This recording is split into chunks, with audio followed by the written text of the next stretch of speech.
Alright, welcome back. This week we're at UFC Denver.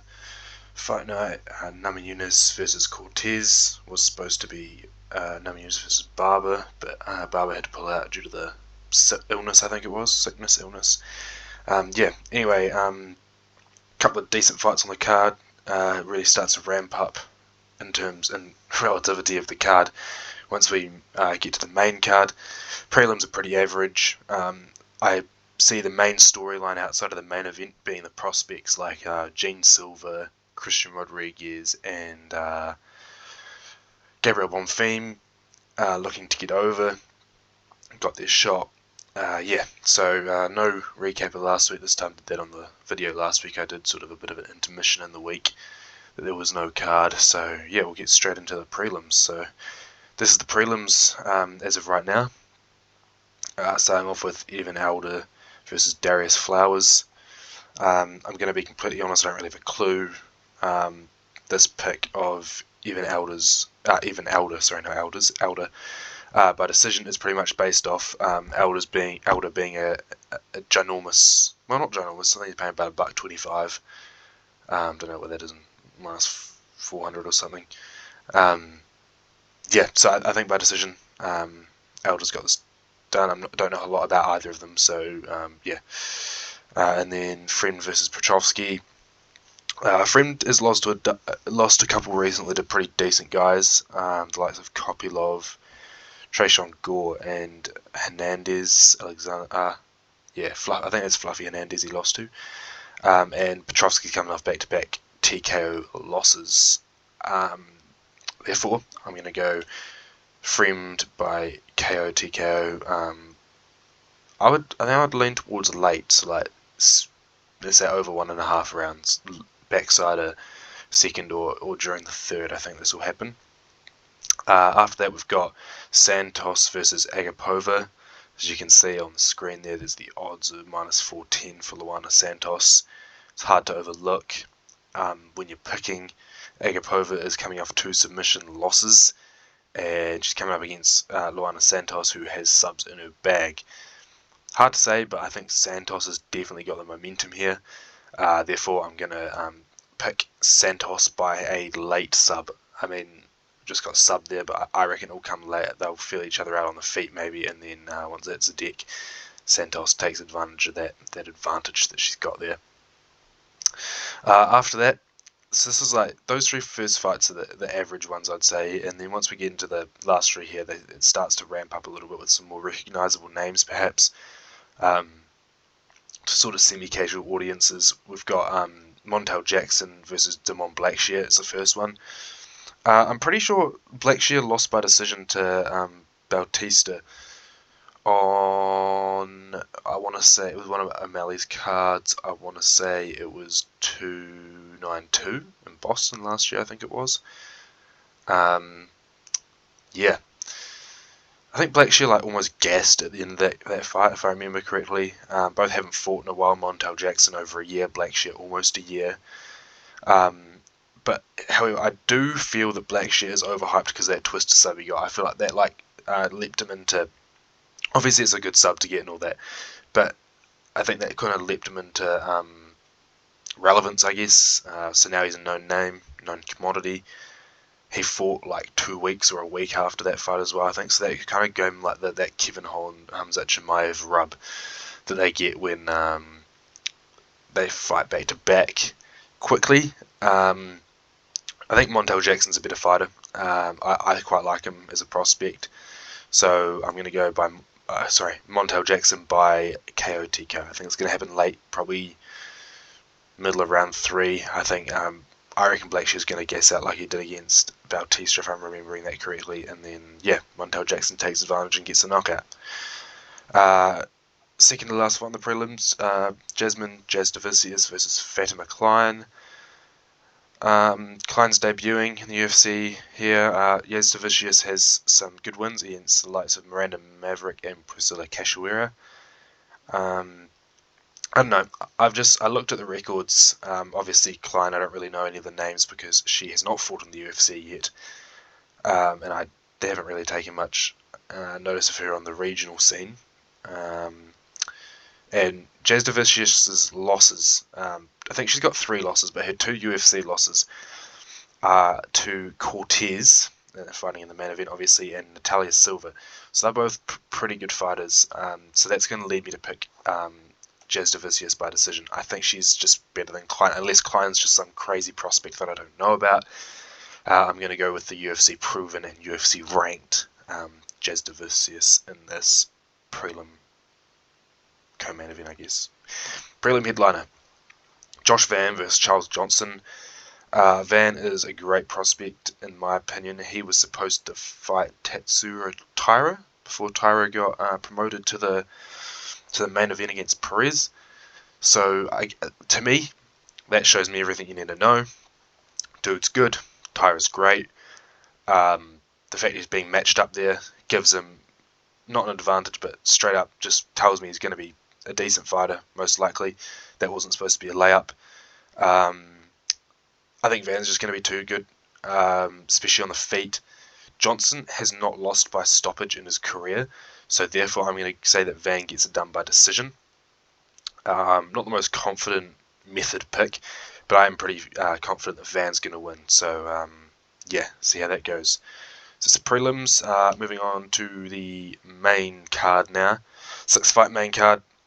Pretty long, to be honest, but that's okay. We'll kick it off with Al Hassan versus Brundage. Tricky one to call, in my opinion. Al Hassan quite a bit older than Brundage. Brundage a wee bit taller, probably going to be a wee bit bigger. Don't mind the weight stats on these this week, because for some reason they seem to have cooked it up on the UFC website a wee bit. Well, obviously Brundage's last fight was against Bo Nickel, and I'm pretty sure he didn't weigh in at 202 pounds. So, yeah, sorry, I don't know what's going on there, but that's just where I get the screen grab from. Anyway, Brundage has a very weird record. Got the last 5 fights on the right there, but the one before that I'll talk about as well. He's got, of his last 6, he's got 4 losses against like fairly solid, recognisable names. Obviously, Bo Nickel most recently, Cedric Dumas there, Rodolfo Vieira, and then Mikhail Oleksiejczuk, who just lost to Kevin Holland. He's lost to all them, who like you think, oh well, maybe he's just lost to the really good guys and he's beaten the cans or whatever. But his wins there against Zachary Reese and Jacob Malkoon, which I rate Reese as a prospect, and I think Malkoon's solid. But when you look a bit deeper into it, the win against Malkoon was a DQ because of some elbows that Malkoon threw, I think. And then the slam KO against Zachary Reese, which I'm really sorry, but I'm going to have to call that a fluke because I'm not really sure anyone goes out there trying to slam KO anyone. So his record's a bit so for me, and Al Hassan had a close fight against Joaquin Buckley as well, worth noting, who's like pretty skilled. So to me, I think personally with the let's just say low level of skill on Brundage's side, I think all roads lead to a pretty horrendous Al Hassan decision win. I think this is going to be a very average fight. I think watch Van versus Johnson, and then go make your food or get your popcorn or go take a piss or something for this fight. If you want a 15-minute piss, feel free, because I don't think it's going to be very exciting. But I've been known to be wrong. May be wrong here again. Move on to the next fight. Julian Erosa versus Christian Rodriguez. Obviously, Rodriguez has got a couple of wins at bantamweight. But I'm pretty sure Julian Erosa is one of those fighters that's just committed to being knocked out in the funniest ways possible. A 6'1" featherweight. Once again, the weights, I don't know what's going on here, but got the reach advantage, got the height advantage, but I mean, Rodriguez is by no way a normal reached 5'7" man. 5'7" height usually translates to about 67 inches of reach, and he's well above that. He's kind of got that Volk build, a little bit taller, but similar, so he can make it work up at featherweight. Erosa just isn't great in my opinion. He's won a fair few fights against some pretty decent names as well. I was looking at his record, although more recently he's been a bit more prone to losing. I'm going to go by with Rodriguez by knockout in the first round. I think Rose is chinny, cutting all that weight, 6'1", leaves you a bit frail. Rodriguez is going to be filled out decently, although he still did manage to miss weight at featherweight in his debut against Bulgarian at featherweight, I think it was. Anyway, yeah, I think Rodriguez gets it done, though. Whether he misses weight or not, let's find out. Next up, Gabriel Bonfim versus Ange Loosa. Try to get through these a bit quicker now. I think Bonfim's really good. The Dalby loss is kind of scary in terms of picking here. And in his recent fight, the no contest against Brian Battle, Ange Loosa was getting absolutely pieced up. And it wasn't looking good. And he's had a couple of scary moments in other fights. I think the Reece McKee and AJ Fletcher fights, obviously good wins, solid wins, they're wins. But yeah, I think Bonfim's going to have too much. I think submission in round 2. And if I'm going to get a little bit more specific, I think he's going to wobble him or knock him down and sub him. I think it's going to be a club and sub, as they say, in round 2. Now, these last 3 fights are pretty interesting in my opinion. Really good quality for the type of card we got. Drew Dober versus Jean Silva. Obviously, Jean Silva coming off that TKO KO against Charles Jourdain the other week. Stepping up to lightweight. I like that for him. He missed weight against Charles Jourdain on the last pay-per-view, which was 303 International Fight Week, 2 weeks ago now, almost. Not sure if this is a full-time move for Jean Silva or not. I guess it depends how he manages his weight this week, and they'll probably keep an eye on him. I mean, the biggest question here, I think, is probably whether the power is going to translate for Jean Silva up from featherweight.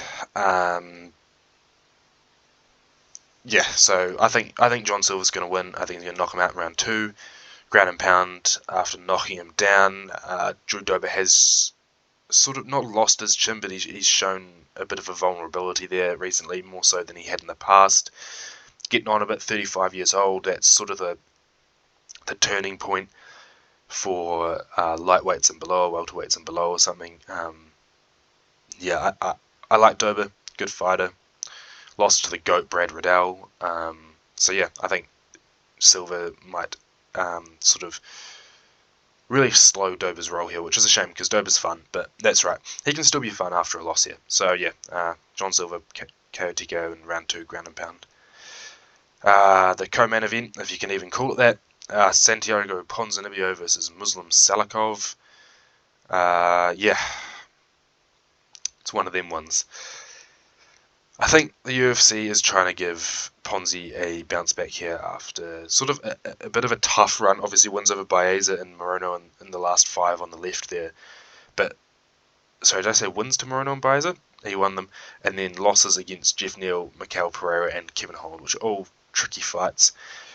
Salikov is 40 and coming off back-to-back tough losses to Dalby and Randy Brown. Knocked out by Randy Brown.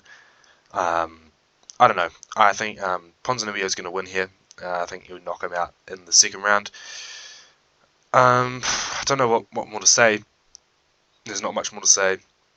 Ponzinibbio is a spring chicken. Quite a few fights. Not a bad record, to be honest. Reach advantage, a little bit taller. I think he will. Salikov might be the more solid guy. But I think Ponzinibbio is going to be quicker on the feet. And yeah, therefore, I'm going with Ponzi.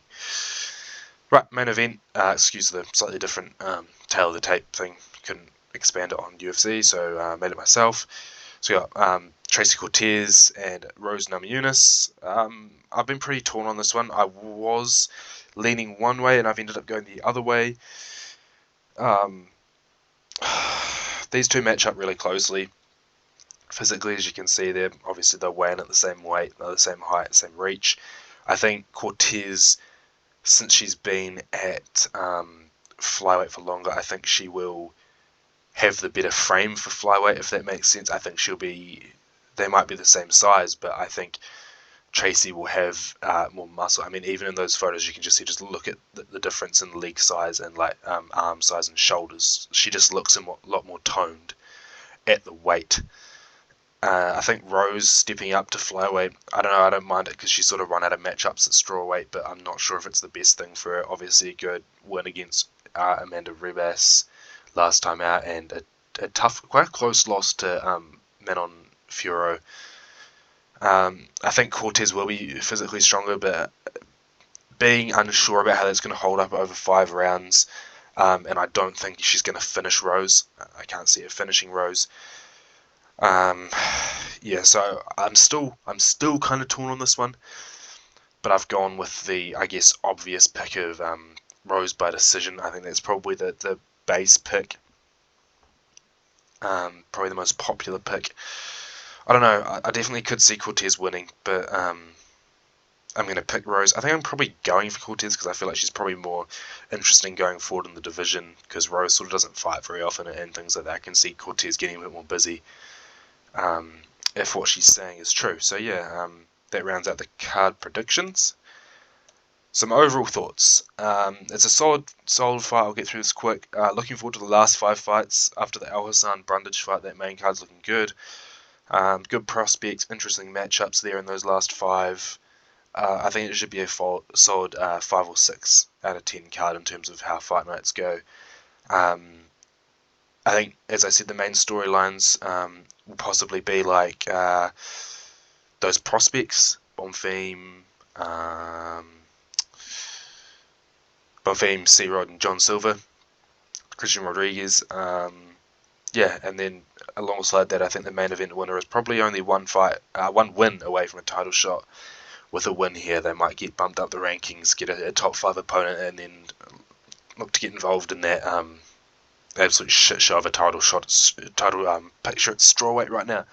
Obviously with the tough going on, and then Valentina refusing to fight at Noche apparently. So yeah, worth watching, I think, especially the last couple of fights. Be interesting. Yeah, prefer it was Barber because I think she had a real chance to beat Rose and get a big push going towards a title shot. But hey, we'll have to wait for that. Yeah, so let's see how it goes. Hope you guys enjoy. Thanks for watching and listening if you made it this far. Yeah, cheers. Like and subscribe if you can. Yeah, thanks.